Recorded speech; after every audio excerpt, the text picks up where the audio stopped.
Hi friend, welcome to our channel. ఇవాల్టి వీడియోస్లో AP DSC hall tickets అయితే release చేయడం అయితే జరిగింది. ఏపీ డిఎస్సి హాల్ టికెట్స్ ఎలా డౌన్లోడ్ చేసుకోవాలో మనం ఇప్పుడు ఈ వీడియోలోనైతే తెలుసుకుందాము. మీరు ఈ వీడియోని ఎక్కడ స్కిప్ చేయకున్నట్ల చివరి వరకు చూడండి. అప్పుడైతే నేను చెప్పేది మీకు అర్థమవుతుంది. అలాగే వీడియో నచ్చితే ఒక లైక్ చేసి ఇంతవరకు మన ఛానల్ సబ్స్క్రైబ్ చేయని వాళ్ళు వెంటనే సబ్స్క్రైబ్ అయితే చేయండి. మీకు ఈ వెబ్సైట్ లింకు కింద వీడియో డిస్క్రిప్షన్ బాక్స్లో లింక్ అయితే ఇచ్చినాను. ఆ లింక్ పైన క్లిక్ చేస్తే పేజీ అనేది ఇలా ఓపెన్ అవుతుంది. తర్వాత ఇలా స్క్రోల్ చేసుకుంటా వచ్చి ఇక్కడ క్లిక్ హియర్ అని కనిపిస్తుంది కదా, దీనిపైన క్లిక్ చేయండి. క్లిక్ చేయగానే సైట్ అనేది ఇలా ఓపెన్ కావడం అయితే జరుగుతుంది.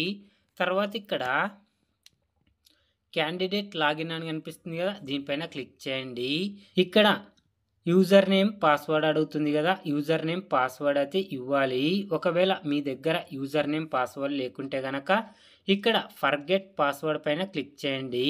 క్లిక్ చేసిన తర్వాత ఇక్కడ మీ ఆధార్ నెంబర్ అడుగుతుంది, ఆధార్ నెంబర్ తర్వాత మొబైల్ నెంబర్ అడుగుతుంది. తర్వాత గెట్ ఓటీపీ పైన క్లిక్ చేస్తే ఓటీపీ మీ మొబైల్ నెంబర్కి వస్తుంది. ఆ ఓటీపీ ఎంటర్ చేసి అక్కడ మీరు యూజర్ నేమ్ పాస్వర్డ్ని అయితే క్రియేట్ అయితే చేసుకోవచ్చు. క్రియేట్ చేసుకున్న తర్వాత ఇక్కడ యూజర్ నేమ్ పాస్వర్డ్ అలాగే ఈ క్యాప్చా ఇచ్చి లాగిన్ అయితే కావాలి. సైన్ ఇన్ పైన క్లిక్ చేస్తే లాగిన్ అయితే అవుతుంది. తర్వాత ఇక్కడ సర్వీసెస్ అని కనిపిస్తుంది కదా, సర్వీస్ పైన క్లిక్ చేయండి. తర్వాత ఇక్కడ ఆల్ టికెట్ అని కనిపిస్తుంది కదా, దీనిపైన క్లిక్ చేస్తే ఇక్కడ click here to all ticket download అని కనిపిస్తుంది కదా, దీనిపైన క్లిక్ చేయండి. పీడిఎఫ్ ఫైల్లో మీ ఆల్ టికెట్ అనేది డౌన్లోడ్ కావడం అయితే జరుగుతుంది ఫ్రెండ్. ఈ విధంగా ఏపీ డిఎస్సి హాల్ టికెట్స్ అయితే డౌన్లోడ్ అయితే చేసుకోండి.